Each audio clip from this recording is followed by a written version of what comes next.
देखिए, राजधानी रायपुर में ये दिल दहला देने वाली घटना सामने आई है, जहां लोगों के मन में दहशत का माहौल है। ये वही जगह है जहां इस घटना को अंजाम दिया गया है, जहां एक जीजा ने 2 सालियों के ऊपर अंधाधुंध फायरिंग कर देता है। जो व्यक्ति था जितेंद्र वर्मा, जिसने इस घटना को अंजाम दिया है, वह अपने पत्नी की तलाश में रात में भटक रहा था। उसे अपने पत्नी के ऊपर शक था, इसी कारण से वह अपने सालियों के घर आता है। जहाँ ये जो घर आप देख पा रहे होंगे तस्वीरों पर, ये वही सालियों का घर है जहाँ दोनों साली साथ में रहा करती थी। जो जितेंद्र रहा है वह नशे में रहा है, और जब सालियाँ उसकी समझाएं कि हमारे यहाँ आपकी पत्नी नहीं है, तो वह अंधाधुंध फायरिंग करना चालू कर देता है। देखिए, राजधानी रायपुर में ये दिल दहला देने वाली घटना सामने आई है, जहाँ लोगों के मन में दहशत का माहौल है। ये जो घटना हुआ है, ये पंडरी थाना क्षेत्र रायपुर की है। आपको सबसे पहले मैं तस्वीरें दिखा देता हूँ।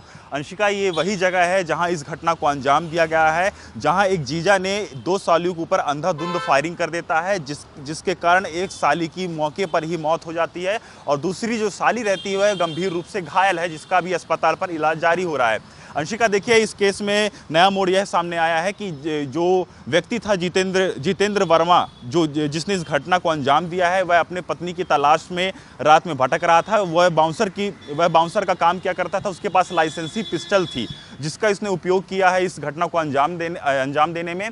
पुलिस के द्वारा बताया जा रहा था, अंशिका, कि जो जितेंद्र वर्मा, जिसका नाम जित्तू है, वह अपने पत्नी की तलाश कर रहा था। उसे अपने पत्नी के ऊपर शक था, इसी कारण से वह अपने सालियों के घर आता है। जहां ये जो घर आप देख पा रहे होंगे तस्वीरों पर, ये वही सालियों का घर है जहां दोनों साली साथ में रहा करती थी साथ में। और इनके घर वह आया था पता करने के लिए कि मेरी पत्नी कहाँ है, क्योंकि इनके पिछले 15 से 20 दिनों में विवाद चल रहा था, क्योंकि उसका जो पत्नी था जितेंद्र वर्मा, वह शक किया करता था। तो यहाँ वह अपने सालियों के घर आया था। उसे यह लग रहा था कि उसकी पत्नी शायद उससे गुस्सा हो करके अपने बच्चों को लेकर साली के घर में पहुंच गई है, लेकिन ऐसा नहीं हुआ। वह अपने सालियों के घर पे आया, उससे पता किया। वह पुलिस तो यह भी बता रही है कि जो जितेंद्र रहा है वह नशे में रहा है, और जब सालियाँ उसकी समझाएं कि हमारे यहाँ आपकी पत्नी नहीं है, तो वह अंधाधुंध फायरिंग करना चालू कर देता है। और यही जगह है, यही पूरा देखिए क्राइम स्पॉट, यहाँ पास जगह को सील कर दिया गया है। यही क्राइम स्पॉट है। हमारे ये 2 कांस्टेबल भी हैं। क्यों भैया, कितने बजे आपको इन्फॉर्मेशन मिली थी? 9:30 बजे करीबन।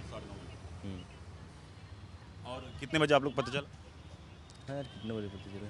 10 बजे करीब। तो ये जो घटना है, आपको मैं बताना चाहूँगा, ये जो तकरीबन 10:30 के बीच की यह घटना है। और ये जो व्यक्ति है जितेंद्र वर्मा, जिसने इस घटना को अंजाम दिया है, उसकी महज उम्र 32 साल है, जिसने 2 सालियों के ऊपर अंधाधुंध फायरिंग करते हुए घटना को अंजाम दिया है। साथ में यह जो मामला है, अब बहुत बड़ा, रायपुर का ये जो मामला है बहुत बड़ा तूल पकड़ लिया है, क्योंकि 2 लोगों पर अंधाधुंध फायरिंग। क्योंकि देखिए, जीजा ने 2 सालियों के ऊपर फायरिंग की है, जो कि एक साली की मौके पर ही मौत हो जाती है, और एक का इलाज अभी एक और जो साली है उसका गंभीर रूप से इलाज अभी जारी है। और साथ में सबसे महत्वपूर्ण बात इसमें यह है कि जो पति जितेंद्र वर्मा, उसका आरोप यह था अपने पत्नी के ऊपर कि उसका किसी से संबंध रहा है। इस चलते वह इस घटना को अंजाम दिया है, क्योंकि उसकी पत्नी 15 दिन से ससुराल चली गई थी, उससे बातचीत भी नहीं कर रही थी, बच्चे से उसको मिलना था, उसकी पत्नी ने बच्चे से मिलने से मना कर दिया था।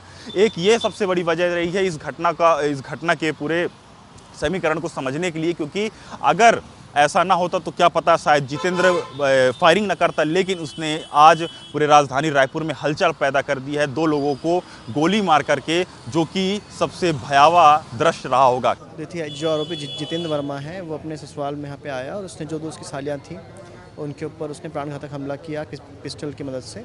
और साथ ही साथ जो हमें अभी तक समझ में आया है, इनका पति पत्नी का आपसी विवाद था, जिसको लेके वो यहाँ पे कल आया था, और उसी में उसने घटना कारित करी है। सर, ये जो घर जहाँ ये लोग रहते थे, खुद का घर था कि किराए से रहा करते थे? यहाँ पे अभी तक जो सूचना मिली है, तो ये लोग किराए से रह रहे थे। तो बताया जा रहा सर कि जो जितेंद्र वर्मा था, जो पति था, वो अपने बच्चे से मिलना चाह रहा था, लेकिन उसे मिलने नहीं दिया जा रहा, पत्नी मना कर रही थी। देखिए, मल्टीपल फैक्ट्स इसमें इन्वॉल्व है। मतलब एक वन ऑफ द रीजंस वो है, बट पिछले 1 महीने से इनका अलग अलग चीज़ों से झगड़ा चल रहा था। और अब अगर आप सोचें तो 7 दिन से ही बच्चा दूर था उसके साथ, उसके अलावा तो साथ में ही रह रहा था।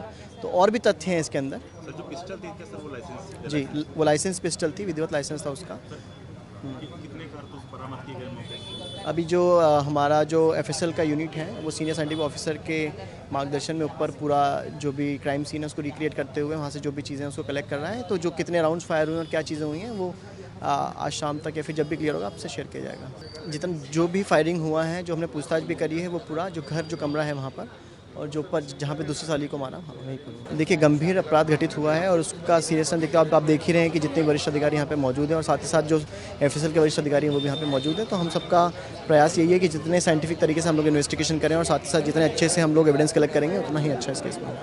कैमरा पर्सन किशन साहू के साथ सात्विक विस्तार न्यूज़ रायपुर।